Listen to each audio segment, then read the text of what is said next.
त्यांचं औक्षण केलं जातं आमच्या महिला भगिनींकडून। आपल्या लाडक्या उमेदवाराचं औक्षण केलं जातं। सर्वांना आम्ही व्यासपीठावर आमंत्रित करीत आहोत या प्रचार सभेसाठी। आदरणीय महायुतीचे लाडके उमेदवार आदरणीय शेखर सर आहेत, त्यांच्या धर्मपत्नी आदरणीय पूजाताई निकम, माजी सभापती चिपळूण पंचायत समिती यांचे या ठिकाणी आगमन होत आहे जोरदार टाळ्यांच्या गजरात। आणि खरं तर सर्व महिला भगिनींची उपस्थिती खूप आहे, आज लक्षणीय आहे। त्यांच्या वतीनं आदरणीय पूजाताई यांचं आम्ही व्यासपीठावर स्वागत करीत आहोत। पूजाताई आपलं व्यासपीठ। चिपळूण मतदारसंघाचे महायुतीचे लोकप्रिय उमेदवार आदरणीय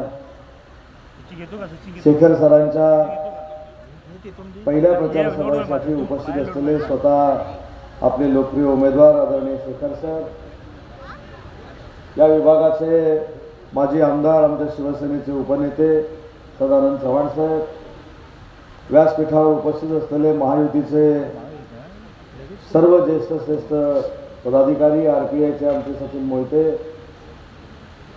आणि पहिल्या प्रचार सभेला माननीय शेखर सरांच्या विजयावर शिक्कामोर्तब करण्यासाठी आलेले सर्व या परिसरातील बंधू आणि भगिनींनो, आज माझ्या मतदारसंघामध्ये देखील प्रचाराचा दौरा होता, पण शेखर सरांनी सांगितलं की या सभेला जर मी आलो नाही तर उद्या ब्रेकिंग न्यूज होऊ शकते की शेखर सरांना प्रचाराला येतो म्हणून सांगून देखील पालकमंत्री आले नाही। पण मला असं वाटतं की शेखर सर तुमच्या प्रचाराला यायची कोणालाच आवश्यकता नाही। तुम्ही केलेलं काम आणि माननीय चव्हाण साहेबांची साथ या जोरावर तुमचं मताधिक्य मागच्यापेक्षा दीडपट असेल, यामध्ये कोणाच्याही मनामध्ये शंका असण्याचं काही कारण नाही। कारण ज्या पद्धतीनं 5 वर्ष चिपळूणवासियांची तुम्ही सेवा केली, तुमच्या मतदारसंघातल्या प्रत्येक व्यक्तीला तुम्ही कुटुंबातला व्यक्ती मानून काम केलंय, त्याची पोचपावती कुणीही कितीही पैसा खर्च केला तरी ती तुम्हालाच मिळणार आहे। कदाचित त्यांच्याकडनं बाकी कसली अपेक्षा करण्याची आवश्यकता नाही, कारण या पक्षामध्ये जायच्या अगोदर तुमच्या विरोधातल्या उमेदवारानं मला देखील सांगितलं होतं की ते शिवसेनेमध्ये येणार आहेत। त्याच्यामुळे त्यांची अजिबात चिंता करू नका, त्यांचं नाव घेऊन त्यांना मोठं पण करू नका, कारण विजय तुमचा निश्चित आहे।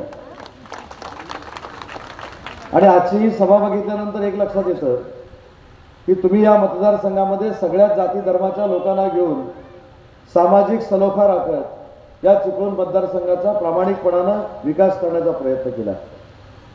मला इथं काही गोष्टी आवर्जून सांगितल्या पाहिजे। 3 महिन्यापूर्वी लोकसभेची निवडणूक झाली। लोकसभेच्या निवडणुकीमध्ये कशा पद्धतीनं खोटा प्रचार केला जातो हे याच मतदारसंघानं नाही तर अख्ख्या भारत देशानं बघितलेलं आहे। देशामध्ये असं सांगण्यात आलं की केंद्रामध्ये जर महायुतीचं सरकार आलं तर मुस्लिम बांधवांना भगिनींना हा देश सोडून जावा लागेल। महायुतीचं सरकार जर दिल्लीमध्ये आलं तर संविधान बदललं जाईल। अशा पद्धतीचा ज्याचा शब्दप्रयोग सध्या फेक नरेटिव्ह असा केला जातो, अशा पद्धतीनं खोटं नाटं आपल्याला सांगण्याचा प्रयत्न झाला आणि त्याच्यावर अनेक लोकांनी विश्वास ठेवला। पण शेखर सर, मी त्या निवडणुकीच्या निकालानंतर एकच आवाहन चव्हाण साहेब सगळ्यांना केलेलं आहे। आज इथे मुस्लिम बांधव देखील उपस्थित आहेत आणि माझ्या भगिनी देखील उपस्थित आहेत। ज्या उभाठानं मुस्लिम बांधवांची भगिनींची मतं घेतली, त्या उभाटाच्या नेत्यांनी आजपर्यंत कधी असं सांगितलं नाही की मुस्लिम समाजाची मतं आम्हाला मिळाली। मला आपल्याला देखील विनंती करायची आहे की ज्यांना मत देऊन तुम्ही मत फुकट घालवलं त्या लोकांना आज विचारण्याची गरज आहे की आमच्या मताचा उपयोग करून आम्ही मत दिलंय याचा साधा उल्लेख देखील तुम्ही 4 महिन्यामध्ये केला नाही। पण हेच आमच्या सरकारनं काय केलं की मुख्यमंत्री माझी लाडकी बहीण योजना आम्ही आणली, ती काय एका जाती धर्मासाठी आणली नाही। महाराष्ट्रामध्ये जेवढे जाती धर्म आहेत, ज्या महिला कष्ट करून स्वतःचं कुटुंब चालवत आहेत, त्या प्रत्येक महिला भगिनीला 1500 रुपये देण्याचा निर्णय आम्ही घेतला. त्याच्यामध्ये सगळे समाज आले, सगळे धर्म आले. आणि म्हणून ज्या महायुतीच्या सरकारनं माननीय एकनाथ शिंदे साहेबांच्या, देवेंद्रजींच्या, अजितदादांच्या नेतृत्वाखाली विविध योजना या महाराष्ट्रामध्ये आणल्या, युवकांसाठी योजना आणल्या, आमच्या वरिष्ठांसाठी योजना आणल्या, अशा योजना देणारं देशातलं पहिलं सरकार जर कुठचं असेल तर ते आमचं महायुतीचं सरकार आहे आणि त्याचा आम्हाला सार्थ अभिमान आहे. आज व्यासपीठावरची गर्दी बघितल्यानंतर मला असं वाटतं की प्रत्येकानं जर मनावर घेतलं तर मगाशी जो मी आकडा म्हटले की 1.5 मताधिक्य होऊ शकतं, त्याच्यासाठी गाफील राहून उपयोगाचं नाही. आज शेखर सरांची जागा निवडून आली असं समजून जर आपण गाफील राहिलो तर आपल्या मताधिक्यामध्ये फरक पडू शकतो. मला सदानंद चव्हाण साहेबांना देखील मनापासून धन्यवाद दिले पाहिजेत. महायुतीच्या सगळ्या भाजपचे पदाधिकारी असतील त्यांना देखील मनापासून राणेसाहेब धन्यवाद दिले पाहिजेत. तिथे मॅडम देखील उपस्थित आहेत. शेवटी शेखर सर हे राष्ट्रवादी काँग्रेस पक्षाच्या निशाणीवर जरी उभे असले तरी ते महायुतीचे उमेदवार आहेत. आणि म्हणून प्रत्येक व्यासपीठावरच्या व्यक्तीनं असं ठरवलेलं आहे की जरी शेखर सर उमेदवार असले तरी उमेदवार आम्ही आहोत, आम्ही स्वतः आहोत. म्हणून आम्ही शेखर सरांचा प्रचार करणार आहोत आणि शेखर सरांना मताधिक्य मिळवून देणार आहोत. मी मगाशी ज्यावेळी आलो त्यावेळी काही लोकांचं भाषण चालू होतं. त्यांनी सांगितले की पुराच्या वेळी शेखर सरांनी केलेले जे काम आहे, शेखर सर ते खरोखरच फार मोठं काम आहे. महायुतीच्या सरकारच्या माध्यमातून एकनाथ शिंदे साहेब देखील चिपळूणमध्ये आले होते. आम्ही सगळे चिपळूणमध्ये होतो. सदानंद चव्हाण साहेब देखील त्यांच्या कार्यालयात यंत्रणा राबवत होते. परंतु महायुती जर सोडली तर आता उभाठामधनं महाविकास आघाडीचे उमेदवार जे राष्ट्रवादी काँग्रेस शरद पवार गटातून उभे आहेत ते उमेदवार कुठे होते हे देखील आपण सगळ्यांनी विचारलं पाहिजे. नुसता पैसा आहे म्हणून लोकांपर्यंत पोहोचता येत नाही. कुठचा एखादा उद्योगधंदा आहे म्हणून मी शेतकऱ्यांचा मसीहा आहे असं सांगून लोकांपर्यंत पोहोचता येत नाही. तर त्या उमेदवाराची नाळ ही लोकांबरोबर जुळली असली पाहिजे, लोकांमधला तो उमेदवार असला पाहिजे. आणि म्हणून काही आर्थिक स्रोत स्वतःकडे आहेत म्हणून मी नेता झालो हे जर कोण सांगत असेल आणि म्हणून मी शेतकऱ्यांचा मसीहा झालो असं जर कोण सांगत असेल तर त्यांचा पराभव अटळ आहे हे जबाबदारीनं पालकमंत्री या नात्याने मी सांगतो. आणि 5-15 दिवसामध्ये 2 महिन्यामध्ये राजकारण होत नाही. एखादी बँक स्वतःच्या हातामध्ये आहे म्हणून त्यातले कॅश घेऊन लोकांपर्यंत पोहोचल्यामुळे मताधिक्य वाढत नाही. तर शेखर सरांनी जे काम केलंय, शेखर सर 365 दिवस तुमच्यामध्ये राहिले, चव्हाण साहेब 365 दिवस तुमच्यामध्ये राहत आहेत, भाजपाचे सगळे पदाधिकारी तुमची प्रामाणिकपणानं सेवा करतायत. आणि म्हणून या सेवेचं फलित काय पाहिजे तर तुमचे आशीर्वाद पाहिजे. घड्याळ या निशाणी समोरचं बटन आपल्याला दाबायचं आहे. मी मगाशी शेखर सरांना सांगत होतो की तुमच्या रूपानं पुन्हा एकदा 10 वर्षानंतर घड्याळावर मतदान करा असं सांगण्याची संधी मला मिळालेली आहे. मी तिकडे गेलो म्हणून शेखर सर नाराज होते, पण शेखर सर नियतीचा हा खेळ आहे. पुन्हा एकदा तुमचा प्रचार करायला आम्हाला सगळ्यांना इथे यावं लागलं. आणि म्हणून घड्याळ या निशाणी समोरचं आपण सगळ्यांनी बटन दाबावं ही विनंती करण्यासाठी आज मी चिपळूण परिसरामध्ये आलो. आणि मला खरंच आपल्याला एक विनंती करायची आहे की त्यांनी केलेलं जे काम आहे ते फक्त सावरण्यापुरतं मर्यादित असलेलं काम नाही. ते प्रत्येकाच्या घरापर्यंत पोहोचलेले आहेत. प्रत्येकासाठी प्रामाणिकपणानं त्यांनी काम केलेलं आहे. आणि ते निधी कसा आणतात ते मी स्वतः बघितलेलं आहे. मग चिपळूणची नळपाणी योजना असेल, DPCकडनं माझ्याकडनं घेतलेला निधी असेल, अजितदादांकडनं आणलेला निधी असेल, एकनाथ शिंदे साहेबांकडनं आणलेला निधी असेल, प्रत्येकाच्या जवळ चांगल्या प्रवृत्तीनं कसं जायचं हे 288 मतदारसंघात जर कोणाला माहिती आहे तर ते फक्त शेखर सरांना माहिती आहे. आणि म्हणून शेखर सर सगळ्यांचेच लाडके आहेत. मी मगाशी गाडीमध्ये सांगितलं, मोरे साहेब माझ्यासोबत होते. काल संध्याकाळी माननीय मुख्यमंत्री एकनाथ शिंदे साहेबांचा मला फोन होता. माझ्या मतदारसंघामध्ये शेखर सर काय चाललंय हे एकनाथ शिंदे साहेबांनी विचारलं नाही, पण शेखरच्या मतदारसंघामध्ये काय चाललंय आणि आपली लोक शेखरचं ताकदीनं मतदान आणणार आहेत की नाही, त्याला मतदान करणार आहेत की नाही हे काल मुख्यमंत्र्यांनी मला फोन लावून विचारलं. म्हणजे आमच्यापेक्षा ते किती मुख्यमंत्र्यांच्या जवळ आहेत हे देखील तुमच्या लक्षात आलं असेल. सकाळी दुसरं एक सांगितलं त्यांना उदाहरण, काळे साहेब देवेंद्रजींचा सकाळी मला एका कामासाठी फोन होता. सगळ्या मतदारसंघाची माहिती घेत असताना शेखर सरांचं काय चाललंय, शेखर सरांचं मताधिक्य किती असणार आहे याची आकडेवारी त्यांनी विचारली. शेखर सर विजयी होणार आहेत की त्यांनी मला विचारलं नाही, तर शेखर सरांचं मताधिक्य किती असणार आहे आणि ते मताधिक्य वाढवण्यासाठी आपण सगळ्यांनी शेखर सरांना मतदान करावं, शेखर सरांना आशीर्वाद द्यावेत हेच विनंती करण्यासाठी आज मी शेखर सरांच्या मतदारसंघात आलो. काल शेखर सरांनी मला फोन केला. शेखर सरांना म्हटलं की सर माझं थोडं पाठीपुढं होतंय. तर मला म्हणले तुमचं जर पाठीपुढं झालं तर नाहक कोणाला फक्त कारण देऊ नका. आणि म्हणून सर माझ्या मतदारसंघातला प्रचार टाकून माझी 4 मतं कमी झाली तरी चालतील, पण तुमची 4000 मतं वाढली पाहिजेत याच भावनेनं या जिल्ह्याचा पालकमंत्री आहे म्हणून आज मी तुमच्या प्रचारासाठी आलो. पण प्रचार करत असताना कार्यकर्त्यांना मला एक विनंती करायची आहे. आपल्यामुळं महायुतीतलं कोण दुखवणार नाही. आपल्यामुळं महायुतीतल्या कार्यकर्त्यांना पश्चाताप होणार नाही. अशा पद्धतीची वागणूक महायुतीच्या कुठच्याच कार्यकर्त्यांकडनं होऊ नये ही माझी आपल्या सगळ्यांना हात जोडून विनंती आहे. कारण शेवटी महायुतीचा उमेदवार म्हणजे आपला उमेदवार आहे. मग तो भाजपचा देखील आहे, शिवसेनेचा देखील आहे, राष्ट्रवादीचा देखील आहे, आठवले गटाचा देखील आहे, बळीराज सेनेचा देखील आहे. या सगळ्यांनी एकत्र येऊन शेखर सरांवर प्रेम करायचं ठरवलेलं आहे. शेखर सरांना उमेदवारी द्यायची ठरवलेली आहे. त्याच्यामुळे शेखर सरांचं मताधिक्य वाढवणं ही प्रत्येक पक्षाच्या महायुतीतल्या प्रत्येक मित्र पक्षाच्या कार्यकर्त्याची जबाबदारी आहे. आणि शेखर सरांचा जो स्वभाव आहे, मी कधी कधी शेखर सरांना विचारतो, तुम्ही 24 तासामध्ये जितके वेळ जागे असता तेवढं फक्त हसतच कसं काय असता? तुम्हाला सगळ्यांना अनुभवात असेल. हसण्याच्या मागचं रहस्य काय मला माहीत नाही, पण हसत एखाद्याला आपलंसं करणं ही जिल्ह्यामध्ये जर कला कोणाकडे असेल तर ती शेखर सरांकडे आहे. म्हणजे त्यांना राजकारण कळत नाही अशातला भाग नाही. ते हसत हसत देखील जयंत पाटलांच्या शब्दप्रयोगात जर सांगायचं असेल तर एखाद्याचा करेक्ट कार्यक्रम करतात. पण आजपर्यंत त्यांनी विरोधकाला कधी दुखवलेलं नाही. आजपर्यंत त्यांनी स्वतःची कार्यप्रणाली ही अशीच ठेवलेली आहे की आपल्याकडे आलेल्या प्रत्येक माणसाचं काम झालं पाहिजे. पण हे करून सुद्धा काही लोकांच्या मनामध्ये दुःख असतं. जसं माझ्या मनामध्ये दुःख आहे तसं शेखर सरांच्या मनामध्ये देखील दुःख आहे की काही लोक काम करून सुद्धा आपल्यासोबत राहत नाहीत. ज्यांना आपण जीवाभावाचे मानतो, ज्यांना आपण काम करून ताकद देतो, ते देखील अशा वेळी आपण नक्की कुठं आहे ह्याचा संभ्रम निर्माण करतात. आणि म्हणून महायुतीच्या सगळ्या पदाधिकाऱ्यांना मला विनंती करायची आहे की हा उमेदवार जो आहे हा राष्ट्रवादी काँग्रेस पक्षाच्या घड्याळ निशाणीवर जरी लढत असला तरी तो आपल्या सगळ्यांचा उमेदवार आहे. शिवसेनेचा उमेदवार आहे, भाजपाचा उमेदवार आहे, राष्ट्रवादी काँग्रेस पक्षाचा उमेदवार आहे, आपल्या सगळ्या मित्र पक्षांचा उमेदवार आहे असं समजून आपण काम केलं पाहिजे. ऊन देखील भरपूर आहे. निसर्गाचा खेळ देखील मला कळत नाही. दुपारी 2 वाजेपर्यंत ऊन असतं, 3 नंतर पाऊस सुरू होतो. या सगळ्या निसर्गाच्या परिस्थितीवर देखील आपल्या कार्यकर्त्यांनी मात केली पाहिजे.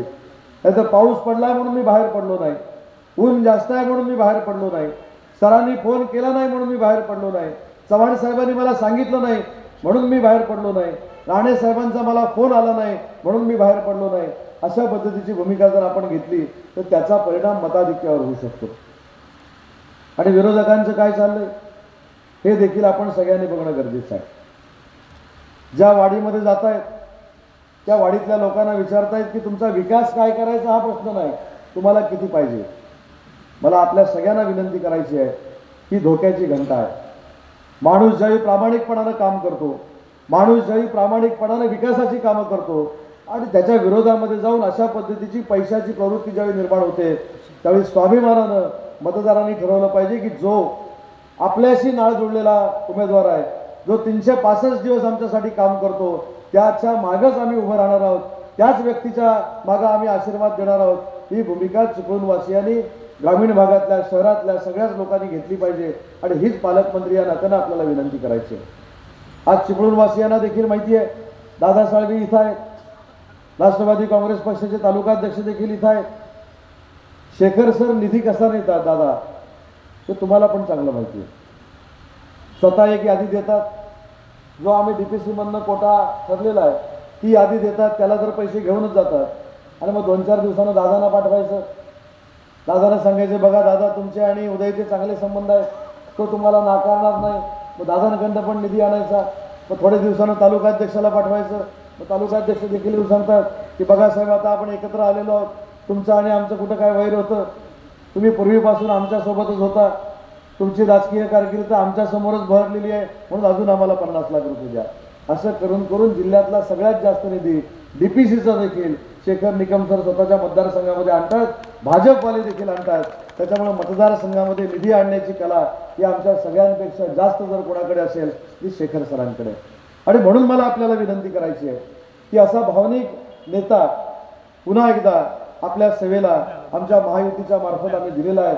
त्याला फार मोठं मताधिक्य आपण सगळ्यांनी मिळून द्यावं एवढीच विनंती या सभेच्या निमित्तानं मी करतो. शेखर सर, तुम्हाला मनापासून मी शुभेच्छा देतो की तुमच्यासारखा सहकारी विधानसभेमध्ये या जिल्ह्याची सेवा करण्यासाठी असणं ही काळाची गरज आहे.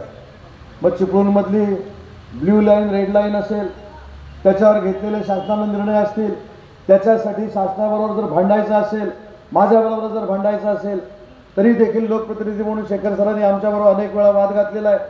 वाशिष्ठी नदीचा गाळा काढण्यासाठी तुम्ही केलेले प्रयत्न असतील, इंदिरा गांधी सांस्कृतिक केंद्र उभं करण्यासाठी केलेले प्रयत्न असतील, क्रीडा संकुल उभारण्यासाठी केलेले प्रयत्न असतील, शिवसृष्टी उभारण्यासाठी केलेले प्रयत्न असतील, हे सगळे प्रयत्न आणि याच्यामध्ये मिळालेली जी सफलता आहे याचा पाठपुरावा माननीय शेखर सरांनी आणि सदानंद चव्हाण साहेबांनी, आमच्या भाजपाच्या सगळ्याच पदाधिकाऱ्यांनी, माजी नगराध्यक्षांनी केला. म्हणूनच चिपळूणच्या नगरीला एक पर्यटनाचा दर्जा जो प्राप्त होण्याची प्रक्रिया सुरू झालेली आहे, याचं कारण ही महायुतीचे सगळे पदाधिकारी आहेत. आणि म्हणून पदाधिकाऱ्यांना एक विनंती करायची आहे की आजपासून आपल्याकडे 14 दिवस आहेत. 14 दिवसामध्ये दर दिवशी आपलं मताधिक्य 2 ते 2.5 हजारानं कसं वाढेल यासाठी सगळ्यांनी मेहनत घेतली पाहिजे. परवा मला मुंबईकर काही भेटले होते शेखर सर, त्यांचा किस्सा देखील मी आपल्याला सांगितला. मुंबईकरांनी सांगितले की शेखर सरांच्या मागे आम्ही ताकदीनं उभं राहणार. मुंबईकरांनी सांगितले की शेखर सरांचं मताधिक्य हे 50,000पेक्षा जास्त असणार आहे. माझं तर म्हणणं, मागच्या वेळी शेखर सर 50,000 क्रॉस करून निवडून आले होते. आपली सगळ्यांची जबाबदारी आहे की आता शेखर सरांचं मताधिक्य हे 75,000पेक्षा जास्त असलं पाहिजे आणि त्याची जबाबदारी आपण सगळ्यांनी मिळून स्वीकारा. आज रत्नागिरी जिल्ह्याची परिस्थिती काय? रत्नागिरी जिल्ह्यामध्ये 5 उमेदवार हे महायुतीचे आहेत. आणि मी पत्रकारांच्या मार्फत या रत्नागिरी जिल्ह्याच्या जनतेला देखील आवाहन करतो की परिवर्तन करणं गरजेचं आहे. काही मतदारसंघामध्ये आपण राजापूर मतदारसंघ जर बघितला तर राजापूर मतदारसंघामध्ये देखील परिवर्तन अटळ आहे. माझा मतदारसंघ जर बघितला तर माझं मताधिक्य देखील आज मागच्या वेळी जे होतं त्याच्यापेक्षा 1.5 पटीनं जास्त असणार आहे.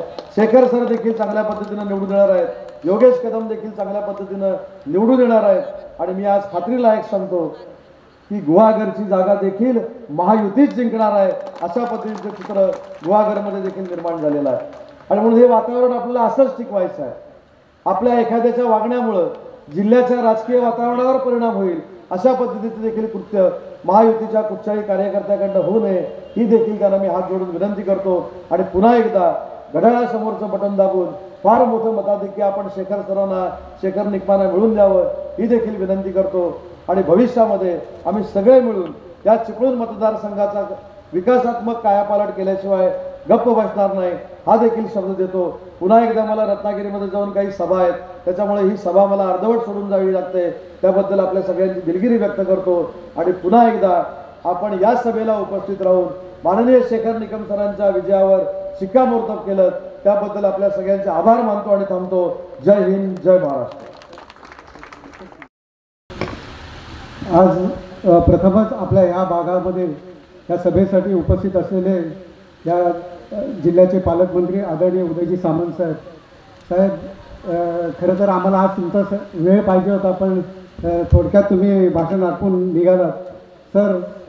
सरांचं जर काम आपण या इथे बघितलं तर अतिशय चांगलं आणि वाखण्याजोगी काम आहे. विकास कामामध्ये जसा ह्या तालुक्यात त्यांचा कोण हात धरणार नाही, तसं आज आम्हाला जे तुम्ही राज्यात जे काम करताय साहेब, ते आम्हाला खरोखर आमची छाती अशी भरून येते. खरोखर आपल्या ह्या जिल्ह्याला आपल्याला असा हा पालकमंत्री मिळालेला आहे.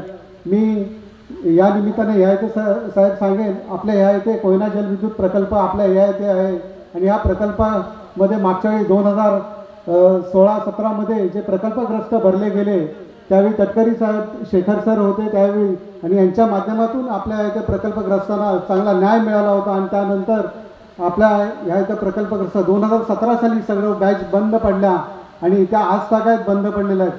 साहेब, फक्त या इथली ही जी परिस्थिती जर आपण समजावून घेतली ह्या प्रकल्पग्रस्तांची ह्या इलेक्शन नंतर, तर खरोखर तुमच्यासारखा नेता ह्या आमच्या ह्या पंचकृषीमध्ये नक्कीच आपल्या ह्या प्रकल्पग्रस्तांचा प्रश्न सुटेल. आणि आज तुम्हाला सांगतो साहेब, जर हा प्रश्न सुटला तर हा एवढा सगळा पंचकृषीचा जो भाग आहे तो नक्की आपल्याला डोक्यावर घेतल्याशिवाय राहणार नाही साहेब. हा एवढाच आमचा ह्या इथल्या प्रकल्पग्रस्तांचा प्रश्न आहे. छोटे मोठे आमचे सर्व प्रश्न आहेत ते सरांच्या माध्यमातून अतिशय चांगल्या पद्धतीने सुटत आहेत. पाण्याचा प्रश्न असेल, रस्ते असतील, सर्व वैयक्तिक ज्या काही अडीअडचणी त्या सरांसारखं काम आज तागायत ह्या इथं कोणी केलेलं नाही. माजी आमदार चव्हाण साहेब पण ह्या इथे आलेले आहेत. साहेबांनी पण त्यावेळी अतिशय चांगल्या पद्धतीने आपल्या ह्या भागात काम केलेलं आहे. मी सर्वांचं मनापासून आभार मानतो. आणि साहेब फक्त ह्या प्रकल्पग्रस्तांवरती जरा एक फक्त दोन मिनटं जर बोललात तर बरं होईल. जरा फक्त सरांना विषय माहिती आहे. प्रकल्पग्रस्तांच्या बाबतीमध्ये कदाचित प्रकल्पग्रस्त असतील तर त्यांना माहिती आहे की महाराष्ट्र राज्याचे मुख्यमंत्री आदरणीय एकनाथ शिंदे साहेबांनी देखील या प्रकल्पग्रस्तांच्या संदर्भामध्ये 2दा बैठक लावलेली होती. याचा पाठपुरावा शेखर सरांनी देखील केला होता, चव्हाण साहेबांनी देखील केला होता. या संपूर्ण प्रकल्पग्रस्तांचे प्रश्न सोडवण्यासाठी जी कमिटी केलेली आहे त्याचे अध्यक्ष शंभूराज देसाई आहे. आणि मी तुम्हाला एवढाच शब्द देतो, समोर आचारसंहितेचे कॅमेरे चालू आहेत म्हणून जास्त काही बोलत नाही, परंतु प्रकल्पग्रस्तांचा प्रश्न सोडवण्याचा जो प्रश्न आहे तो अंतिम टप्प्यामध्ये आलेला आहे. 23 तारखेनंतर तुम्हाला सांगायला देखील परत लागणार नाही की प्रकल्पग्रस्तांचा प्रश्न सोडवा. एवढी ताकद माननीय एकनाथ शिंदे साहेबांनी उभी केलेली आहे. आणि स्वतः त्याच्यामध्ये ते कोयनाचे जवळचे असल्यामुळं आपल्याला हे देखील माहिती आहे ना, एकनाथ शिंदे साहेबांचं गाव जे आहे ते कोकण आपल्या कोयना परिसरातच आहे. त्याच्यामुळे दरे म्हणून जसा आपला प्रश्न आहे म्हणजे इकडचा जसा प्रश्न आहे तसा तिकडचा पण प्रश्न आहे. त्याच्यामुळे तिकडचा प्रश्न सुटताना इकडचा पण प्रश्न सुटणार आहे. आणि त्याच्यासाठी 2 बैठका एकनाथ शिंदे साहेबांनी घेतलेल्या आहेत. मी आपल्याला खात्रीला एक सांगतो की आचारसंहिता संपल्यानंतर कुणीही पाठपुरावा आता केला नाही तरी चालेल, कारण ह्या दोन्ही मंडळींनी अतिशय मोठ्या पद्धतीनं ऑलरेडी पाठपुरावा केलेला आहे. त्याच्यामुळे आता पाठपुरावा करायची गरज नाही, आपोआप हा प्रश्न निकाली निघणार आहे. हा मी आपल्याला समजू देतो. आदरणीय शेखर सर. छत्रपती शिवरायांच्या चरणी नतमस्तक होतो. घटनेने तुम्हा आम्हाला अधिकार देणारे डॉक्टर बाबासाहेब आंबेडकर यांच्या चरणी नतमस्तक होतो, त्यांना स्मरण कर. महाकाली देवीच्या चरणी नतमस्तक होतो. आजच्या आपल्या खोपळी गटातील या बैठकीच्या निमित्ताने उपस्थित राहून आपल्या सर्वांना मार्गदर्शन केले. खरं म्हटलं तर एका सभेसाठी इथपर्यंत येणं आणि आपल्या मतदारसंघातले काम सोडून येणं, कारण जेवढा वेळ सावर्ड्यातून खोपळीला यायला लागला त्याच्यापेक्षा 10 मिनिटात ते तिथं आले होते. आणि ह्यासाठी युतीचा उमेदवार, महायुतीचा उमेदवार निवडून आला पाहिजे या एकाच भावनेतून इथं आलेले आदरणीय उदयजी सामंत साहेब जरी आता इथं नसले तरी त्यांनी केलेलं मौलिक मार्गदर्शन आणि त्यांचं पाठबळ हीच खऱ्या अर्थाने आपल्या सर्वांसाठी एक नवी ताकद आणि दिशा. आजच्या या निमित्ताने खऱ्या अर्थाने ज्यांनी मनाचा मोठेपणा दाखवला, कारण दोघेही आम्ही एकमेकाच्या विरुद्ध 2दा लढलो. पहिल्या वेळेला चव्हाण साहेब चांगल्या मताने निवडून आले, दुसऱ्या वेळी मी निवडून आलो. परंतु आमच्या दोघांमध्ये कधी असं वैरत्वाचा भाव नव्हता, एकमेकाचे बद्दल जिव्हाळ्याचे संबंध. परंतु ह्या दिवशी निवडणूक जाहीर झाल्यानंतर पहिल्या दिवसापासून मोठ्या भावासारखे पाठीशी असणारे आदरणीय चव्हाण साहेब, इथे उपस्थित असलेले RPIचे प्रदेशचे आमचे उपाध्यक्ष सचिनभाई मोहिते, संदेशजी मोहिते, आपल्या सगळ्यांना मार्गदर्शन करणारे आमचे मार्गदर्शक आदरणीय शौकतभाई, महाराष्ट्र प्रदेश भाजपच्या उपाध्यक्ष चित्राताई चव्हाण, राष्ट्रवादी काँग्रेस पक्षाचे सरचिटणीस जयंत शेठ खताते, मनोगत व्यक्त करून जरी आता इथं नसले गेलेले रामदासजी राणे, मला जास्त सांगितलं, आमच्या सर्वांचेच आदरणीय आणि ह्या भागामध्ये अतिशय तळागाळातल्या छोट्या माणसापासून लहान मुलापर्यंत ते अगदी वयोवृद्धांपर्यंत ज्यांचा सर्वांशी संबंध आहे आणि सर्वांना मित्र म्हणून जे आपल्याला वाटतात ते आदरणीय दादासाहेब साळवी, आदरणीय खेराडे मॅडम, सूर्यकांतजी खेतले, तालुक्याचे अध्यक्ष भाजपचे वसंतदादा तामणकर, प्रशांतजी मोहिते, दिशाताई दाभोळकर, पूजा निकम, जागृतीताई शिंदे, तालुक्याचे अध्यक्ष अभिषेक ठसाळे, उमेशजी सकपाळ, शशीभाऊ चाळके, या गावचे सरपंच उस्मानबाई सय्यद, समीरजी काजी, सिद्धी पिटले, सुप्रियाताई सुर्वे, अब्दुल सय्यद, इब्राहिम सय्यद, जयंत शिंदे, अनिल शिंदे, प्रवीण सावंत, बंटी कोलगे, अशोक बागडे, संतोषजी नाचरे, संजयजी मोरे, गणेश शिंदे, मनोज शिंदे, विनोद कदम, छोटू कोलगे, रवी सकपाळ, नाना गुरव, बापू जाधव, केशव लांबे, डॉक्टर मानकर, रविदादा महादे, विजय गुडेकर, सुरेश मादे, अप्पासाहेब इंदुलकर, विजयराव मोहिते, रवींद्र खेतले, श्याम खेतले, महेश सावंत, संतोष सावंत, प्रमोद माडिक, शैलेश, त्याचबरोबर समीर शिंदे, देवा निचारे, दत्ताभाऊ धांगडे, मयूर खेतले, सर्व पत्रकार मित्र, मोठ्या संख्येने उपस्थित असलेल्या माझ्या सगळ्याच भगिनी, वडीलधारे बंधू आणि भगिनी, वेळ खूप झालाय, जवळजवळ 3 तास या उन्हामध्ये आपण सगळेजण उपस्थित आहे, त्यामुळे जास्तीचा वेळ तुमचा सर्वांचा घेणार. पण तो बाबू साळवी असेल, त्याचे सर्व सहकारी असेल, यांना मनापासून धन्यवाद दे की या तालुक्यामधून जाहीर सभेच्या माध्यमातून प्रचाराची सुरुवात आदरणीय उदयजी सामंत साहेबांच्या नेतृत्वाखाली, त्याचबरोबर सदाबाई असतील, रामदासजी राणे असतील, या सगळ्यांच्या आणि आमच्या RPIचे मोहिते साहेब असतील, या सगळ्यांच्या नेतृत्वाखाली आज फोपरी गावातून, या गावातून सुरुवात होते आणि त्याची सुरुवात आपण सगळ्यांनी केली. वेगवेगळ्या माध्यमातून आपल्याला सांगावं असं वाटेल की विकासात्मक कामाबद्दल आदरणीय उदयजी सामंत साहेबांनी सांगितलं. रत्नागिरी मतदारसंघामध्ये आजपर्यंत त्यांनी केलेल्या विकासाला तोड नाही. ज्या पद्धतीने त्यांनी विकास केला त्याच पद्धतीने इतर मतदारसंघामध्ये देखील त्यांचं तेवढंच लक्ष नेहमीच राहिलेलं. एखादा आपल्या मतदारसंघातलं काम असेल, मी असेल, सदाबाई असेल, खेराडे मॅडम असेल, कोणी जरी गेलं ती तेवढ्याच ताकदीने ते आपल्या सर्वांच्या पाठीशी राहत असतात.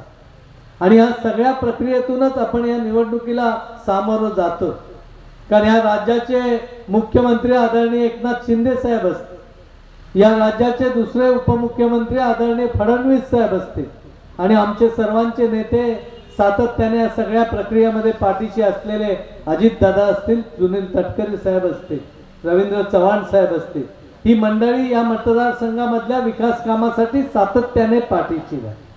जलसंपदा विभागाचं काम असू दे, लघु पाटबंधाराचं काम असू दे, इतर वेगवेगळ्या ठिकाणची कामं असू दे, नगर विकासच्या माध्यमातून होणारी कामं असू दे, यामध्ये देखील प्राधान्याने हे सगळेजण सपोर्ट करू शकले. आणि महायुतीचं सरकार पाठीशी असल्यामुळे खऱ्या अर्थाने एवढी कामं आपण करू शकलो याची जाणीव मला निश्चितपणे आहे. आज आपल्याकडे छोटे छोटे पाझर तलाव व्हावीत ही आपल्या सर्वांची इच्छा होती.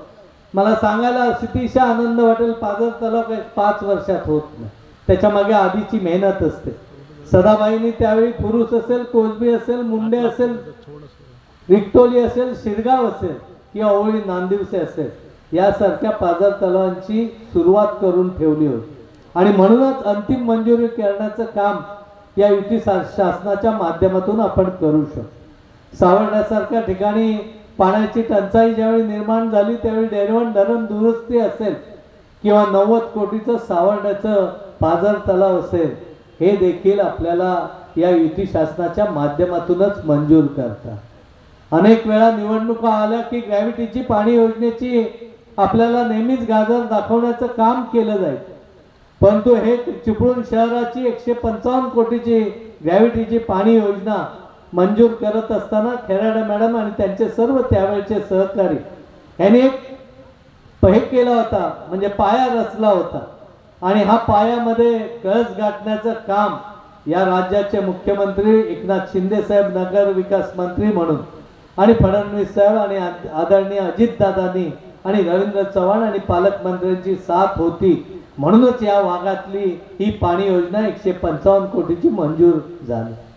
आपल्याही भागात पहिल्यापासून ग्रॅव्हिटीची पाणी योजना, शिरगाव असेल, मुंडा असेल, इतर तिकडची 7-8 गावं असतील, तीव्र, त्याचबरोबर कळकवणे, दादर, वालोटी यासारख्याची ग्रॅव्हिटीची पाणी योजना असेल, या देखील गुलाबराव पाटील साहेबांच्या सहकार्यामुळेच आपण करू शकलो याची मला जाणीव. त्यामुळे विकास कामं होत असतात आपल्या पाठीशी हे सगळेजण सातत्याने. पाठपुरावा करणं आणि तिथं जाऊन बसून ते करून घेणं एवढंच काम मी त्यावेळी केलेलं आणि त्याला चांगल्या पद्धतीने यश आपल्याला मिळू शकतं। खासदारकीची निवडणूक झाली, निश्चितपणे जेवढं अपेक्षित होतं त्या पद्धतीने आपण यश गाठू शकलो नाही आपल्या मतदारसंघात। सुदैवाने सिंधुदुर्ग मतदारसंघामध्ये चांगल्या पद्धतीचं मताधिक्य मिळालं। आदरणीय नारायण राणेंसारखा एक महाराष्ट्राचं ज्यांनी नेतृत्व केलं असे खासदार आपल्याला तिथं मिळू शकले। पुढच्या काळात या सगळ्यांचा उपयोग करून भोपळीपासून ते चिपळूण अगदी गोलकोटपर्यंतचा नदीचा गाळ काढण्यापासून ते पूर संरक्षण भिंतींपासून ते पूर येऊ नये म्हणून ज्या ज्या उपाययोजना करायच्या त्या उपाययोजना सेंट्रल गव्हर्नमेंटच्या माध्यमातून आपल्याला 2022 आपल्या 2200 कोटीचा प्रकल्प या सगळ्याच्या माध्यमातून आपल्याला करायचा आणि मला निश्चित खात्री आहे महायुतीचं शासन त्या माध्यमातून निवडून तर येणारच आहे आणि ह्या निवडून आल्यामध्ये ज्या राज्याचा मुख्यमंत्री करायचा आहे त्यावेळी हात वर करण्याची संधी तुम्ही सगळेजण मला द्याल आणि त्या संधीचं चीज या माध्यमातून करण्याची देखील प्रेरणा आपण या सगळ्या माध्यमातून देऊ। मी राष्ट्रवादी काँग्रेस पक्षाचा जरी असलो तरी आज महायुतीचा उमेदवार म्हणून आज ही निवडणूक लढवतो।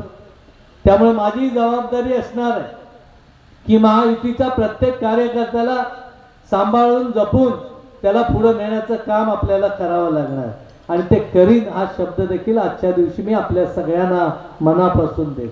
कारण शेवटी कार्यकर्ता असेल तर पुढे असणार आणि हे आपल्याला माहिती आहे की राज्याचा महायुतीचा मुख्यमंत्री करायचा असेल तर हात वर करून द्यायला महायुतीचा आमदार तिथं असणं खूप गरजेचं। या राज्याचे मुख्यमंत्री खूप चांगल्या पद्धतीने काम करतात ज्याचा उल्लेख मगाशी उदयजी सामंत साहेबांनी केला। प्रकल्पग्रस्तांची अनेक कामं आज आपल्याला इथं सोडवलेली आहेत। यापूर्वी सदाबाईंनी सोडवलेत, त्याच्या आधी सुनील तटकरे साहेबांनी देखील त्यामध्ये ऊर्जा मंत्री असताना लक्षपूर्वक सोडवलेत। आज या राज्याचे मुख्यमंत्री देखील कोयना परिसरातीलच असल्यामुळे सर्व प्रश्न सोडवण्यासाठी सदाबाई असतील, उदयजी सामंत साहेब असतील, आदरणीय रवींद्र चव्हाण साहेब असतील, या सगळ्यांच्या माध्यमातून आपल्याला ते करावं लागेल आणि ते करण्याचं काम आम्ही सगळे मिळून करू हा देखील आजच्या दिवशी आपल्याला सगळ्यांना शब्द देईल।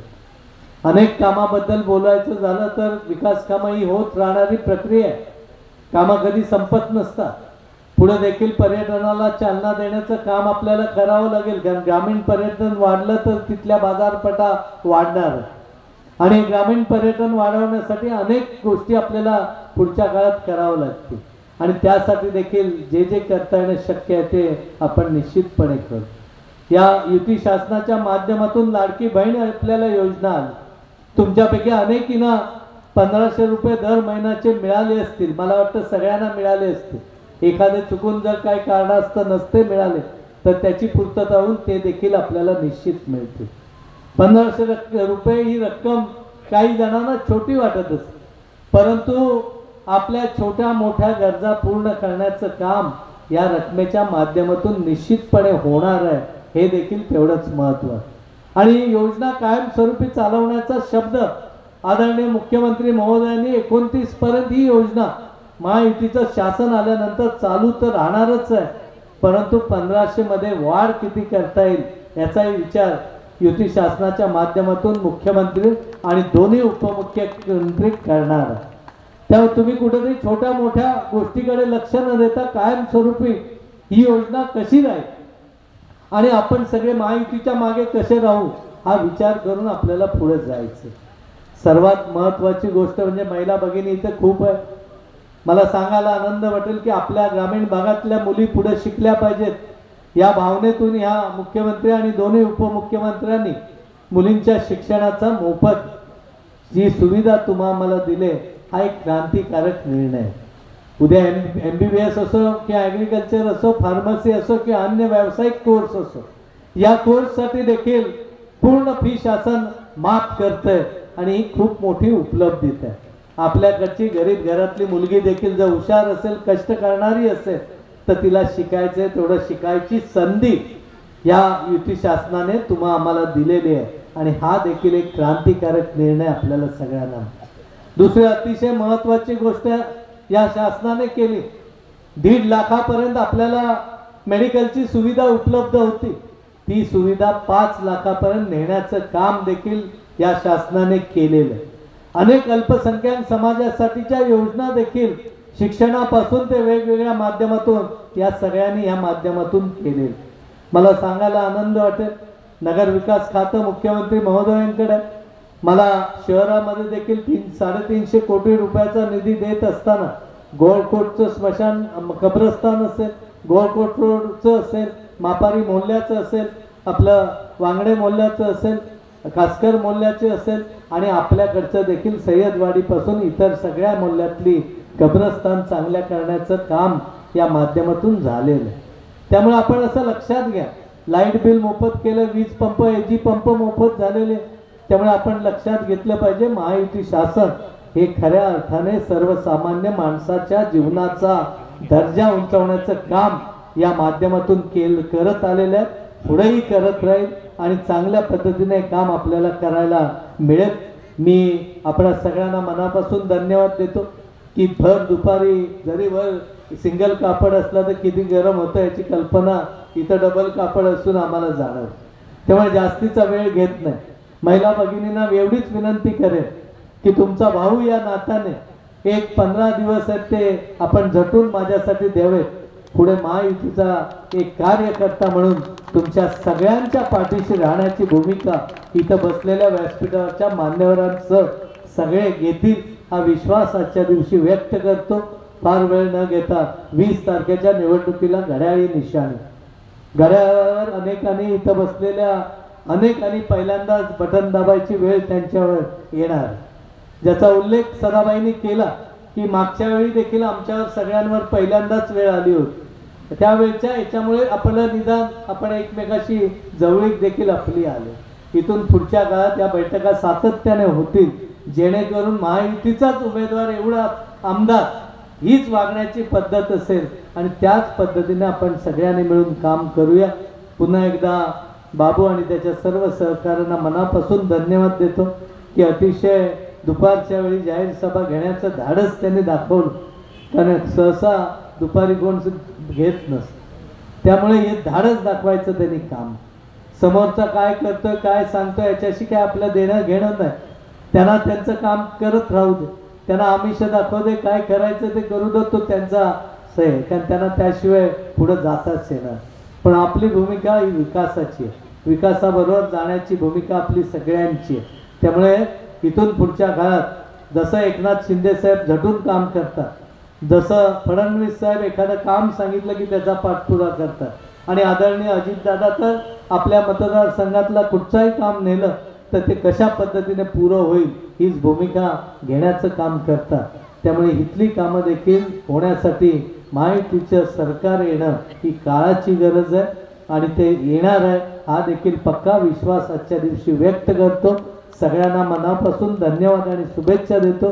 सर्व नेत्यांना पण खूप खूप शुभेच्छा देतो की एकत्रितपणे छोट्या मोठ्या गोष्टी आपण विसरून एक संघटितपणे, भाजप असेल शिवसेना असेल, एक वेळ राष्ट्रवादी कमी पडेल पण आज ही दोन्ही पक्ष तेवढ्याच ताकदीने आज शहरात तुम्ही बघा फिरताना सगळ्या ताकदीनिशी आपण सगळेजण उतरला, हे महायुतीसाठी खूप चांगलं आहे. त्यामुळे हीच एकजूट इथून पुढे कार्यकर्त्याच्या निवडणुकीमध्ये पण निश्चित असेल आणि ती ठेवावी लागेल, ह्या देखील आपल्याला काळजी घ्यावी लागेल आणि ती निश्चित आम्ही घेऊ हा शब्द देतो आणि माझे 2 शब्द संपवतो. जय हिंद, जय महाराष्ट्र, धन्यवाद.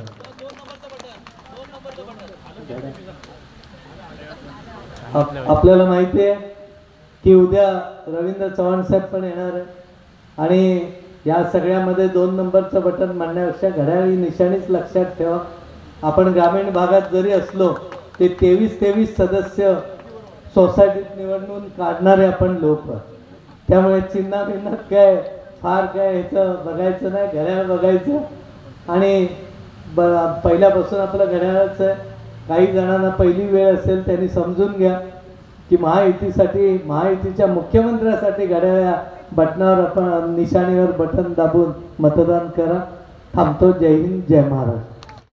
कथा ते अमोल ठसाळे, उशीर फार झाला आहे, सर्वांची नावं घेण्यामध्ये वेळ घालवण्यामध्ये उपयोग नाही आणि सर्व सन्मान्य व्यासपीठ सर्व आपण उपस्थित कार्यकर्ते, मतदार बंधू आणि भगिनी, निवडणुकीला फक्त आजपासून मोजून 14-15 दिवस उरलेले आहेत आणि आज पहिली सभा प्रचाराची महाकालीच्या क्षेत्रामध्ये, विशेषतः पोपळी या नाक्यामध्ये होती आहे. पालकमंत्री महोदय या ठिकाणी आपल्याला नुसतं भाषण देऊन गेलेले आहेत. त्यांनी आपल्याला सूचनावजा सर्व शेखर सरांचं काम आणि यापुढे सुद्धा आपल्याला ज्या काही आवश्यकता आहेत, आपलं सरकार आल्यानंतर आपल्या विकासाच्या कामाच्या दृष्टीनं या ठिकाणी दिशा दिलेली आहे. आपल्याला कल्पना आहे, गेले 10 वर्ष मला वाटतं 2019पर्यंत या मतदारसंघाचं मी नेतृत्व केलं आणि गेल्या 5 वर्षापूर्वी मोठ्या मताधिक्यानं शेखरजी सर या ठिकाणी निवडून आले. त्यामुळे राजकारणातल्या ह्या खुर्च्या बदलत असतात, कोणाच्या एकाच्या पाठीमागे त्या कायम नसतात. परंतु मला वाटतं उदयजी म्हणाले 12 वर्षानंतर प्रथमच मला आज आपल्या घड्याळाला मतदान करावं सांगावं लागतंय. मला वाटतं मतदानाच्या हक्कापासूनच आजपर्यंत मला कधी दुसऱ्या कुठल्या चिन्हावर गेल्या निवडणुकीच्या लोकसभेच्या सोडला तर कधीच सांगावं लागलं नाही. परंतु असो, देश हितासाठी, आपल्या सर्वांच्या हितासाठी काही निर्णय घ्यावे लागतात. विशेषतः गेल्या लोकसभेला अशाच पद्धतीची परिस्थिती शेखर सरांवर होती, माझ्यावर होती आणि आम्ही सर्व BJPच्या सर्व कार्यकर्त्यांसोबत त्या ठिकाणी प्रचारामध्ये संपूर्ण मतदारसंघांमध्ये, चिपळूण तालुका संगमेश्वरमध्ये आपण या ठिकाणी प्रचार करत असताना विविध सभांमध्ये त्यावेळी आम्ही लोकांना सांगितलं की देशाचे पंतप्रधान म्हणून नरेंद्रजी मोदी व्हावेत आणि त्याची नितांत गरज आहे. त्याच्यासाठी आम्ही सर्व कोणतेही पक्ष भेदभाव न ठेवता एका व्यासपीठावर येऊन आम्ही एक युतीचं पवित्र काम करण्याचं ठरवलेलं आहे. त्यामुळे बऱ्यापैकी गेल्या निवडणुकीमध्ये आमच्या सर्वांची एकजूट त्या ठिकाणी दिसल्यामुळे आता थोडासा आम्हाला ती सवय झालेली आहे. आणि म्हणून बरेचसे म्हणतात गेल्या वेळेस तुमच्यासमोर लढले होते, त्यांच्यासमोर तुम्ही राहणार नाही, ही राजकीय पॉलिसी आहे. परंतु आपल्या सर्वसामान्य जनतेच्या दृष्टीनं गेल्या 2 वर्षामध्ये मुख्यमंत्री एकनाथजी शिंदे साहेबांच्या नेतृत्वाखाली अजितदादा असतील, देवेंद्रजी असतील यांनी जे काही निर्णय घेतले ते निश्चितपणे चांगले घेतले. जसं सर्वसामान्य मतदार विरोधकही बोलतात, कारण तर लाडकी बहीण योजना पुढे आम्ही तिचे 2000 करू, म्हणजे ती योजना चांगली आहे हे मान्य केलेलं आहे. परंतु त्याच्यावर सुद्धा फार मोठ्या टीका झाल्या आणि ती योजना कशी बंद पडेल यासाठी प्रयत्न झाला, कारण तो फायदा लोकांना मला वाटतं आता युतीला मिळेल असं जाणवल्यानंतर ते प्रयत्न झाला, पण तो यशस्वी झाला नाही. आणि म्हणून ह्या विविध योजना, म्हणजे नुसती लाडकी बहीण ही योजना नाही, विविध योजना की ज्या आत्तापर्यंत आझाद मैदानावर जेवढी आंदोलनं झाली, मला वाटतं मी माझ्या 10 वर्षाच्या 20 वर्षाच्या राजकारणाच्या याच्यामध्ये मी पाहिलेली आहेत, ती सर्व आंदोलनं त्या ठिकाणी ज्या मागण्या होत्या त्या मागण्या या सरकारनं या आपल्या निवडणुकीच्या पूर्वी मान्य केले आहेत. मग ते आशा सेविका असतील, कोतवाल असतील, विविध घटक असतील, त्या सर्व घटकांना न्याय देण्याचं काम आपल्या सरकारने या ठिकाणी केलेलं आहे. आणि मग सरकारने चांगलं काम केलं आहे आणि म्हणून चांगलं काम पुढे करणार आहे. काही योजना अंमलात आलेल्या आहेत, पुढे अजून यायच्या आहेत. याच्यासाठी आपल्याला या सरकारच्या पाठीशी राहायला हवं आणि ही सर्वात महत्त्वाची भूमिका घेऊन आम्ही सर्वांनी कोण उमेदवार हे न विचार करता त्या ठिकाणी मला काय मिळतं यापेक्षा आपल्या सर्वसामान्य जनतेला काय मिळतंय ह्याचा विचार करून या ठिकाणी आम्ही सर्वांनी आपल्या एकजुटीनं युतीच्या पाठीशी राहण्याचं ठरवलं आणि त्याची सुरुवात यापूर्वीच झालेली आहे आणि आता त्याची खऱ्या अर्थानं सुरुवात झाली. आपल्याला अवधी फार कमी आहे. शेखरजी निकम सरांनी मोठ्या प्रमाणावर, आम्ही सुद्धा जरी 10 वर्षामध्ये कामं केली तरी यावर्षी अजितदादांनी मला त्या वर्षभरामध्ये फार मोठ्या प्रमाणावर निधी आपल्या मतदारसंघामध्ये दिलेला आहे. त्याची काही कामं मंजूर झालेली आहेत, काही प्रत्यक्षात कार्यान्वित आहेत आणि ते आता पुढे चालू राहणार आहेत. आणि याहीपेक्षा आपल्याला अजूनही त्या ठिकाणी निधीची उपलब्धता किंवा विकासासाठी आपल्याला जे राहिलेली विकास कामं आहेत ती पूर्ण करण्यासाठी आपलं सरकार येणं आवश्यक आहे. आणि ह्या सरकार येण्यासाठी म्हणून आपला आमदार त्या ठिकाणी आवश्यक आहे. एक आमदाराचं किती महत्त्व आहे हे गेल्या मला वाटतं अटल बिहारी वाजपेयींच्या वेळेस जे सरकार पडलं ते एका खासदारांवर पडलं आणि एक मत आपल्याला जिंकण्यासाठी आणि सरकार आणण्यासाठी किती महत्त्वाचं आहे त्याचा आपल्याला यापूर्वीचा अनुभव त्या ठिकाणी आलेला आहे. आणि या ठिकाणी मला वाटतं फार जुने दादा साळवी आणि बाबू साळवी आमचे खेतले कंपनी इथल्या भागातली राष्ट्रवादीची मंडळी आहेत मला वाटतं इथे सुरुवातीलाच आमच्या आयोजकांनी या ठिकाणी संयोजकांनी म्हणाले की या ठिकाणी सदानंद चव्हाण या ठिकाणी मार्गदर्शन करणार आहेत. या ठिकाणी मला वाटतं मार्गदर्शन करणारी आमची मंडळी जरी कमी जास्त असली तरी नवीन माणसांना या आपल्या राष्ट्रवादी मंडळींना तर थोडंसं नवीन आहे. परंतु आपण ह्या निवडणुकीमध्ये गेल्या निवडणुकीमध्ये थोडी जर आपण या मतदारसंघामध्ये कमतरता भासली असली तरी त्यावेळेचं विरोधी पक्षाने जे पेरलेलं काही चुकीची म्हणजे मुस्लिम समाजाला एक वेगळ्या पद्धतीचं आवाहन केलं, आमच्या रिपब्लिकन समाजाला वेगळं आवाहन केलं, विविध घटकाला वेगळ्या वेगळ्या पद्धतीनं एस-टीच्या लोकांना सुद्धा त्यांनी त्या पद्धतीनं तुमच्या आरक्षणावर मोठी गदा येईल अशा विविध पद्धतीची आपला हा कोकणी किंबहुना आपला देशातील ही जनता आहे थोडीशी काही आव्हानाला तात्पुरती भुलते आणि ते भुलल्यामुळे थोडा परिणाम आपल्याला झाला तरी सुद्धा आपला या ठिकाणी खासदार निवडून आला हे सगळ्यात महत्त्वाचं आहे. आणि म्हणून आमची सर्वांची एकजूट या ठिकाणी आपला आमदार येण्याची निश्चितपणे उपयोगी पडेल. मला खात्री आहे गेल्या निवडणुकीमध्ये पराभव सुद्धा मोठ्या मनानं स्वीकारणं हे सुद्धा राजकारण्याचं महत्त्वाचा गुण असतो.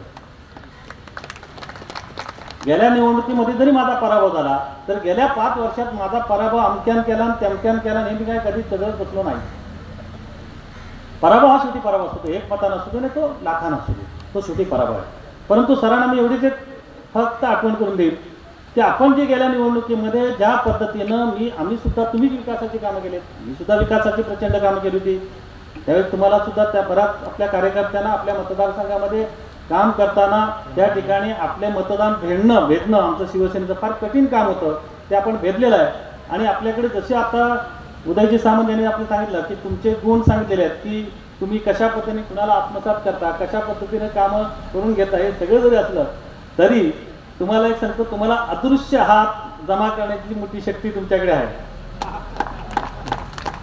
आणि गेल्या निवडणुकीमध्ये मोठ्या प्रमाणावर आपण ते जमा केले होते. मग ते विविध पक्षातील असतील, मी माझ्याच पक्षातील नाही म्हणत. फक्त एकच काम तुमच्या निवडणूक जिंकण्याला पुरेसं आहे, तुम्ही जिंकलेले आहात, ती अदृश्य शक्ती 100% बरोबर ठेवा. गेल्या वेळेस आपलं काम झालं. हा विनोदाचा भाग असला तर तो महत्त्वाचा आहे. आणि म्हणून तर ह्या सगळ्या आता राजकारणाच्या सर्व कला सर्व पूर्वीसारखं नाही आहे. नाहीतर आमचे कोण आपले मधु दंडवते पडले नसते निवडणुकीमध्ये. त्याच्यानंतर मग राजकारणाचे प्रत्येक वेळी दर 5 वर्षाला पॅटर्न बदललेला आहे आणि त्या प्रत्येक पॅटर्नमध्ये आपल्याला जावं लागतं. आणि म्हणून त्या दृष्टीनं आपल्याला अभ्यास करणं आवश्यक आहे. त्या दृष्टीनं आपल्याला कुठलीही निवडणूक ही सोपी नसते. मग भले ते एखाद्या ठिकाणी आता मला वाटतं आपण गाडीमध्ये येताना आपली चर्चा झाली की कोल्हापूरच्या जागेवर आता काँग्रेसचा उमेदवार नाही. काँग्रेसचा उमेदवार नाही म्हणून आमचे क्षीरसागर 100% त्यांना निवडणूक सोपी जरी असली तरी ती सोपी म्हणता येत नाही. कारण काँग्रेसचा मतदार हा कार्यकर्त्यांच्या हातामध्ये निवडणूक असते. शेवटच्या टोकापर्यंत उमेदवार पोहोचू शकत नाही. त्या ठिकाणी तिथल्या भागातल्या त्या कार्यकर्त्यावर तो विश्वास ठेवतो आणि त्या विश्वासाच्या जोरावर तो संपूर्ण मतदारसंघामध्ये फिरत असतो. आज प्रत्येक एखाद्या मेळाव्याला कार्यक्रमाला उमेदवार त्या ठिकाणी हजर असेल नसेल परंतु सर्व मतदार ही विश्वास हा तुमच्या सर्व पाठीशी बसलेल्या किंवा समोर बसलेल्या सर्व मंडळींवर असतो. आणि म्हणून मी या ठिकाणी मुद्दाहून सांगेन की या निवडणुकीमध्ये आपण युतीचे सर्व मतदार आहोत. युतीचा आपल्याला मुख्यमंत्री त्या ठिकाणी व्हायला पाहिजे, युतीचं सरकार यायला पाहिजे आणि त्या सरकारमध्ये आपल्याला शेखर सर हे आमदार व्हायला पाहिजेत. अशा पद्धतीची मी विनंती आव्हान आपल्याला त्या ठिकाणी करतो. आणि अधिक वेळ न घेता आपल्याला कल्पना आहे की बराच वेळ आपण बसलेला आहात. मी शेखर सरांना शुभेच्छा देतो. आपण सर्वजण मोठ्या जमा या ठिकाणी आधी स्वागत करूया. आई महाकाली चरणी नतमस्तक. छत्रपती शिवरायांना मानाचा मुद्रा. भारतीय घटनेचे शिल्पकार माननीय डॉक्टर बाबासाहेब आंबेडकर यांच्या पवित्र स्मृतीचं अभिवादन करतो. हिंदू हृदय सम्राट माननीय बाळासाहेब ठाकरे यांच्याही पवित्र स्मृतीचं अभिवादन. आज आपण या ठिकाणी विधानसभा निवडणूक 2024 आणि या निवडणुकीच्या प्रत्यक्षात प्रक्रियेला सुरुवात झाली. काल मला वाटतं उमेदवारी अर्ज मागे घेऊन प्रत्यक्षात या निवडणुकीमध्ये किती उमेदवार अंतिम आहेत ती संपूर्ण प्रक्रिया पूर्ण झालेली आहे.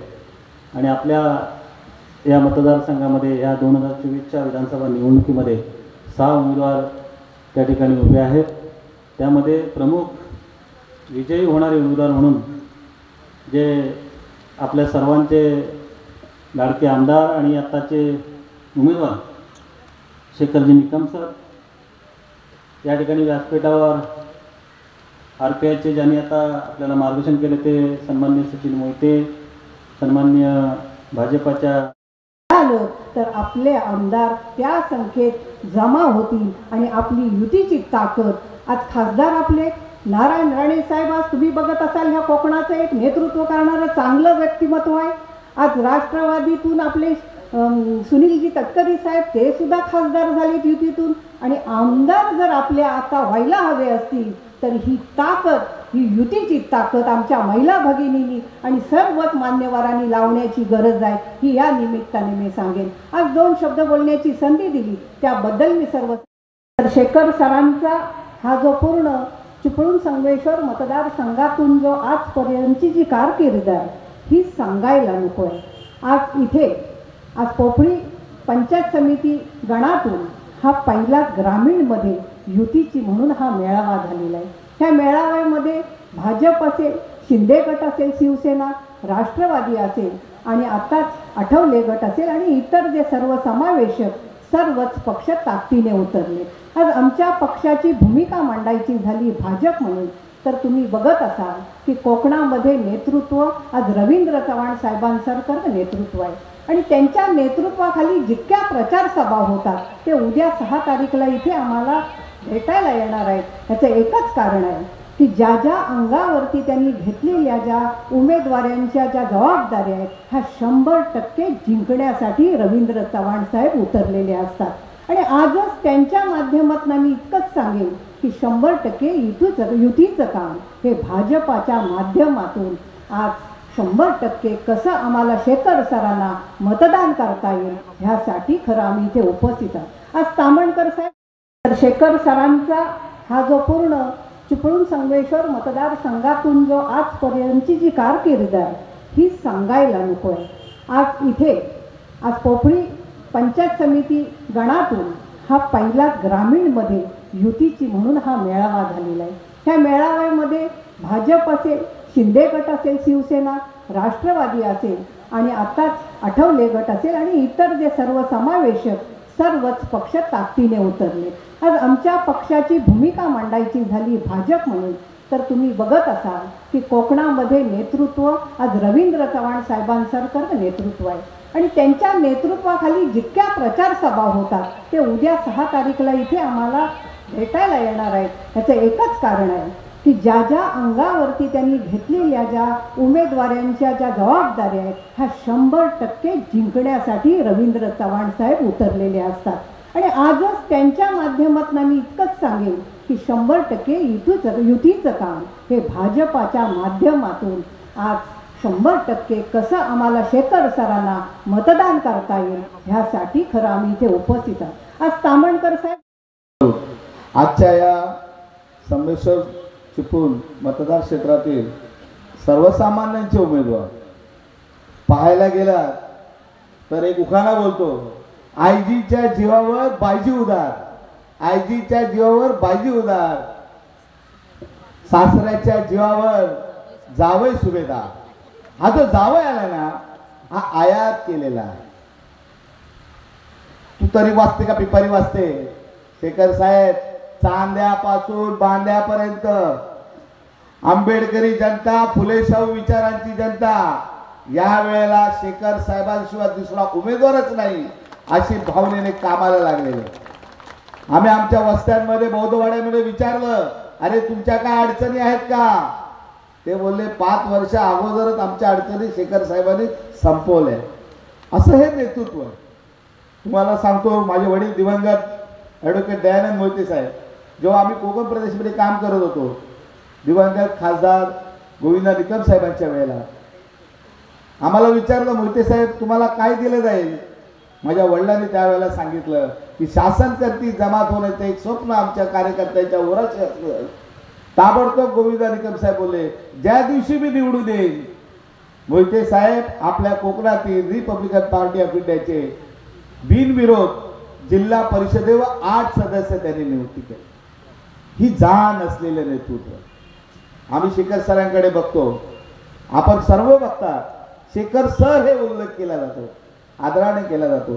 त्याचं कारण असं, या कोकणामध्ये जी शिक्षण संस्था आहे या असंख्य शिक्षण संस्था आणून आपल्या पिढ्या घडवण्यासाठी अहोरात्र झटणारे निकम परिवार आहे. नक्कीच भविष्यामधले विज्ञानामध्ये नासामध्ये देखील आपला कोकणातला तरुण जावा अशा पद्धतीने शिक्षण व्यवस्था उभी करतात. हे आलेले महाशय काय उमेदवार आहेत, काय उभं करणार आहेत, पिपरी तुतरी वाजणार आहेत. काही लोक आईस्क्रीमचा कोण देखील घेऊन येणार आहेत तुमच्यासोबत. आईस्क्रीमचा कोण आम्ही निष्ठावान नाही. एकनाथ शिंदे साहेबांनी बंड केला तो आपल्यासाठी केला. अहो आज आमच्या खेड्यापाड्यातील म्हातारी वयोवृद्ध लोक मोफत एसटीने प्रवास करतायत की नाही, आमच्या महिलांना अनुदान मिळालं की नाही, असंख्य योजना देत आहे. अहो सर्वसामान्यांचा उमेदवार आहे, सर्वसामान्यांचा मुख्यमंत्री आहे. काही लोकांच्या पोटसुळे आल्या, काही लोक प्रचाराला बोलतात आता इथं कोकणात कोण येणार, कोकणात यायची गरज नाही.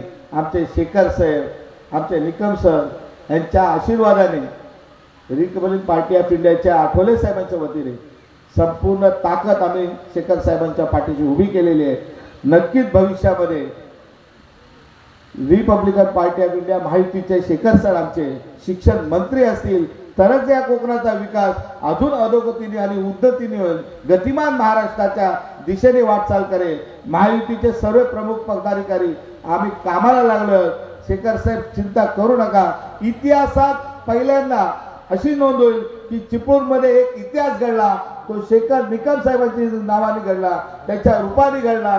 कारण की आमच्यासोबत सदानंद चव्हाण साहेबांसारखे अनुभवी नेते आहेत, अनुभवी नेते त्यांच्याबरोबर राणे साहेब आहेत. आमच्या आता तो शोकतबाईंनी देखील संपूर्णपणे वातावरण.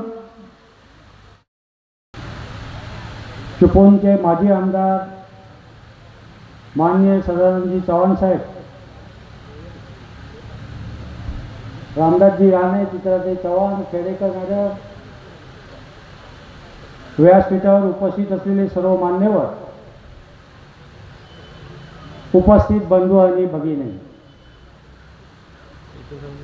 23 तारीख को खुशी का दिन आएगा, 23 तारीख को खुशी का दिन आएगा, शेखर निकम का नारा घर घर में लगाया जाएगा. भरपूर उशीर झालेला आहे. आम्ही कुणालाही कमी समजत नाही, पण कुठल्याही गोष्टीला एक कॅटेगरी लागते. मग एखादा ब्लॉग घ्यायचा असेल तर ते कॅटेगरी बघायला लागते, साधे कपडे शिवायचे असतील तर ती कॅटेगरी बघायला लागते. मग उमेदवारांच्या बाबतीमध्ये आपण कॅटेगरी बघणार आहात की नाही, हा माझा मूळ प्रश्न आहे. ज्यांनी कोरोनामध्ये काम केलं, ज्यांनी पुराच्या महासंकटामध्ये काम केलं, ती शेखर सरांची कॅटेगरी आहे. ज्यांनी कोट्यवधी रुपयाचा निधी आणला, गावागावामध्ये विकासाची कामं झाली, ती शेखर सरांची कॅटेगरी आहे. म्हणून मी सुरुवातीला सांगितलं आम्ही कोणाला कमी समजत नाही. समोरच्या उमेदवाराची एक तरी कॅटेगरी सांगावी आणि मग ते मतं मागायला येतील तेव्हा त्यांना आपण विचारावं.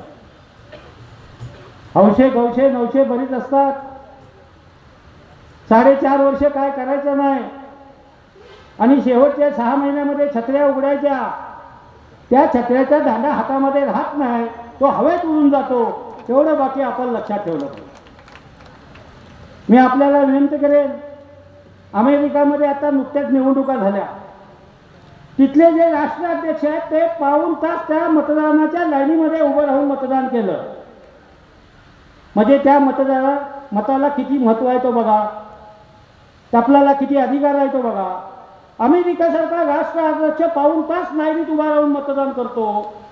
आम्ही बघतो जरा गर्दी झाली का कमी बघ रे, 4 वाजलेत 5 वाजलेत, 6 कधी वाजतील पत्ता लागणार नाही. आणि म्हणून या सगळ्या गोष्टीचा विचार करून आपण मतदान केलं पाहिजे. आता इथं महिला भगिनी बरेच आहेत, बरेचसे आपल्या सभा होतात, तिथं महिला भगिनी फार कमी असतात. मी 2007ला पंचायत समितीला उभा राहिलो होतो आणि सकाळी घरातनं बाहेर पडलो मतदानाच्या दिवशी, तेव्हा माझी पत्नी मला विचारते मत कुणाला द्यायचं आहे, तुला एक दगड आणून माझ्या डोक्यात घाल. आता ती शिकलेली आहे, पण मी सांगितलं नाही ना माझी निशाणी घालायला आहे. ते लोकसभेला निशाणी वेगळी होती, पंचायत आता ही विधानसभेला निशाणी वेगळी आहे. त्यामुळं घड्याळ निशाणी आहे हे आपण सांगितलं पाहिजे. आता काय लोक नोकऱ्यांचा बाऊ करतात, आम्ही एवढ्या नोकऱ्या लावल्या, आम्ही तेवढ्या नोकऱ्या लावल्या, आम्ही लावणार आहोत. कुणाला सांगताय आम्हाला? या शौकत मुकादमाने 300 लोक कोकण रेल्वेमध्ये लावले. 300 लोक आहे का कुणाची हिंमत? आणि जे मतं मागायला येतात त्यांना विचारा, तुम्ही लावलेल्या ज्या नोकऱ्या आहेत त्या टेम्पररी आहेत. असे प्रकल्प कोकणामध्ये अनेक उभे राहिले, आम्ही अनेक प्रकल्प बघितले. पण तुम्हाला शुभेच्छा आहेत, तुमचा प्रकल्प चालावा, पण ते प्रकल्प चालत नाही. बालशेठ माट्याने सुद्धा आम्ही सगळ्यांनी प्रयत्न करून इथे एक प्रकल्प काढला होता, वाशिष्ठी कृष्णा दूध म्हणून आम्ही काढलं होतं. बालशेठ जाधवांनी काढला होता. आमचे काही मित्र इथे आहेत ते आज नाही, त्यांनीही काढला होता. नाही चालत हो. चिपळूण कराड रेल्वेच्या मला आल्या लोकांनी विचारलं, मी अजितदादाला सांगितलेलं आहे आचारसंहिता असल्यामुळे सगळ्याच गोष्टीचा मला खुलासा करता येणार नाही. चिपळूण कराड रेल्वे प्रकल्प हा मार्गी लागलेला आहे. त्यावेळेला अजितदादांनी सांगितलं आणि चव्हाण साहेबांनी सांगितलं आणि आम्ही सगळ्या लोकांनी अजितदादांना भेटलो. 5,000 लोकांच्या नोकरीचा प्रश्न सुटेल. 5,000. आणि तुम्हाला माहिती आहे हा प्रकल्प एकदा चालू झाला ते किती वेळा आम्ही आंदोलन करतो. तो परवा चव्हाण साहेबांनी पालकमंत्र्यांना सांगितले काय करायचं असेल तर हे सगळं काम पहिले बंद पाडतात. तर बंद पाडल्यावर चालू केलं की सगळं आपलं बरोबर होतं. आता प्रकल्पाचा प्रश्न निघाला. जेव्हाच्या तेव्हा जर नाक ठेचलं नाही आपण तो प्रश्न आयुष्यात कधीही सुटणार नाही. मी जास्त वेळ घेणार नाही. एक महिला भगिनी आम्ही एकत्र पक्षामध्ये काम केलं होतं आणि त्यांची मी एक बाईक बघितली. त्यांनी सांगितलं कुठली लाडकी बहीण आहे, काय योजना आणली. ती बाईक बघितल्यानंतर मी त्या महिला भगिनीला फोन केला, काय तुम्ही बहिणी असं बोलताय, तुम्हाला किती महिन्याचे पैसे आले. ते मला माझ्या खात्यात 3 महिन्याचे झाले. मग कशाला झक मारायला विरोध करताय, कशाला विरोध करताय. तुमच्या गळ्यामध्ये 10 तोल्याचा दागिना आहे, तुम्हाला काय 1500 रुपयाची किंमत असणार. अरे ज्याला किंमत आहे त्याला किंमत आहे. हे शेखर सर आम्ही सगळे प्रत्येक वर्षाला दिवाळीला किमान 100 किलो आम्ही फराळ वाटतो. यावर्षी काय तेवढं जमलं नाही आणि म्हणून त्या बहादूरसाहेब नाक्याच्या तिथे एक झोपडपट्टी आहे, त्या ठिकाणी मी परवा जात होतो आणि ती काय एका मुलाने मला हाक मारलं, काका इकडे या, यावर्षी तुम्ही लाडू आणि करंज्या घेऊन आलेत नाही. बोललं नाही जरा निवडणुकीचं गडबड आहे, निवडणूक झाल्यानंतर बघू. ते म्हणाले नाही आमच्या आईने लाडूही केलं करंज्याही केल्या. म्हणलं कुणी दिल्या. ते म्हणाले 1500 रुपये आले, त्याच्यातनं आमच्या आईने रावा मैदा आणला आणि त्याच्या करंज्या आणि चकल्या केल्या. काय किंमत आहे बघा. उगाच आपला बोंब मारायचा, उगाच आपली कुणाला पण नावं ठेवायची. त्यामुळं हे भूलथापाला बली पडण्याचं काय कारण नाही. आम्ही बघा स्टेजवर बसलेले लोक बघा 30-30, 40-40 वर्ष आम्ही काम करणारे लोक. या रेल्वेमध्ये लोक राहिलेत म्हणून मला रत्नागिरीला नेली आणि खाली चादर टाकून दिली आणि त्या जेलमध्ये झोपवली. 2 दिवस मी खाली झोपलो होतो. अशा पद्धतीचा त्याग आम्ही केला आणि म्हणूनही तुम्हाला 4 पोरं लागलेली दिसत आहेत.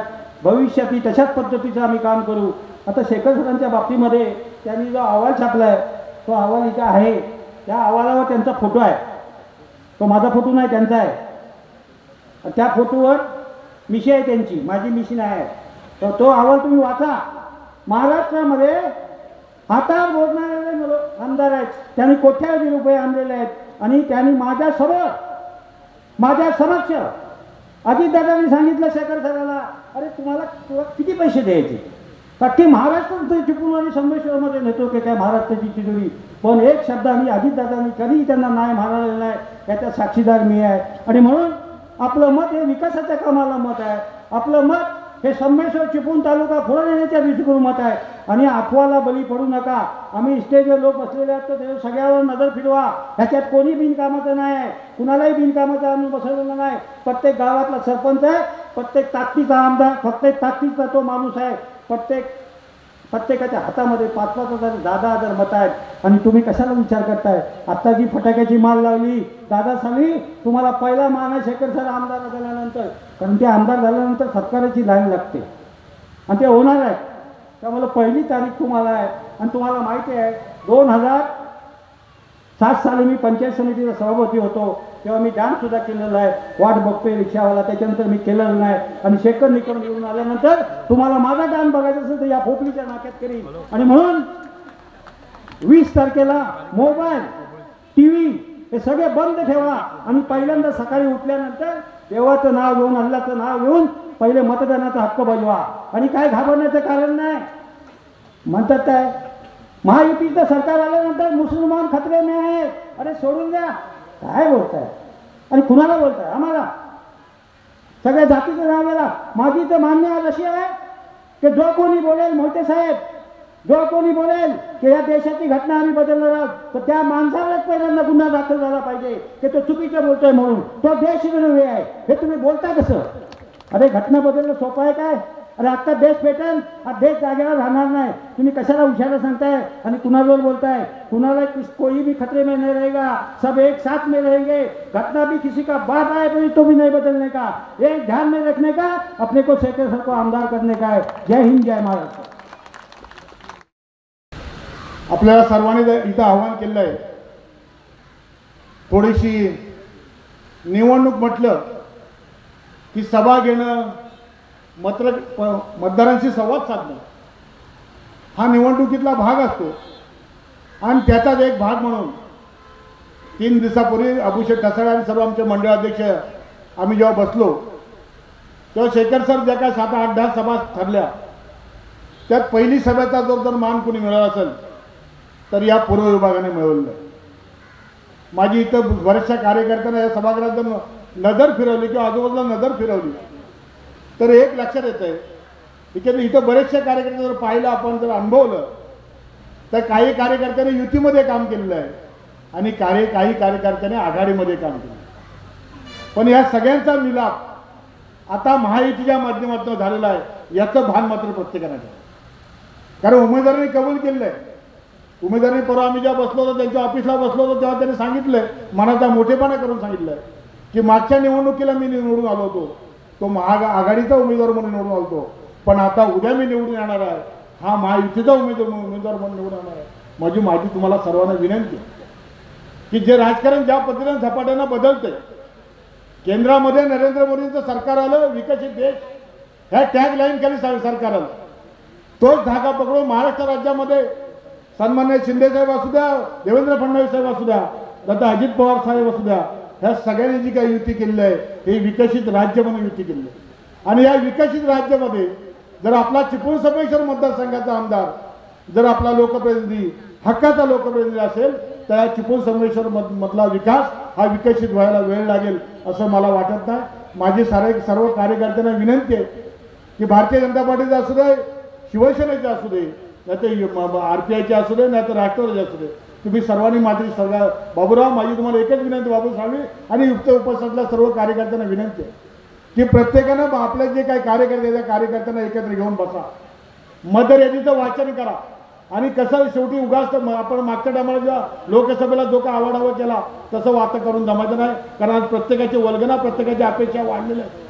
जर पाहिलं तर मागच्या टायमाला आपण जर चांगल्या प्रकारे खुणगाठ जर बांधली असती तर आता समोरच्या उभं राहण्याची सुद्धा डेअरिंग केली नसती. पण शेवटी काळानुरूप काय गोष्टी घडत असतात, ते समोरच्या परिस्थितीनुरूप काय गोष्टी घडत असतात.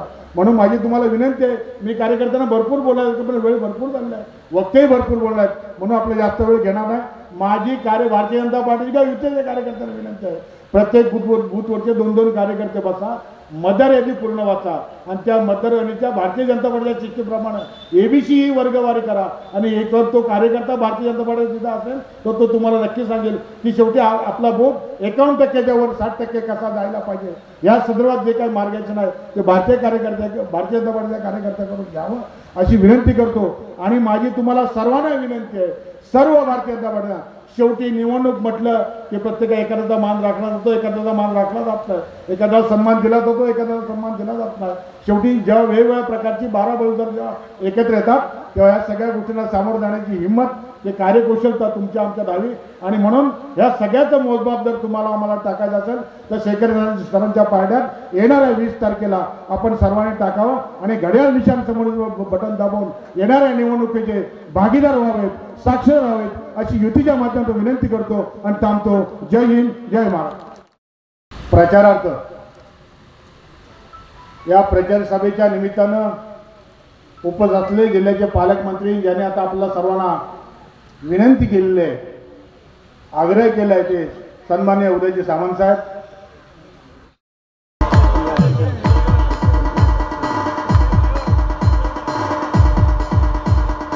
उदय सामंत साहेबांचा, उदय सामंत साहेबांचा, आपल्या सर्वांचे लाडके उमेदवार शेखर सरांचा। शेखर सर तुम आगे बढ़ो।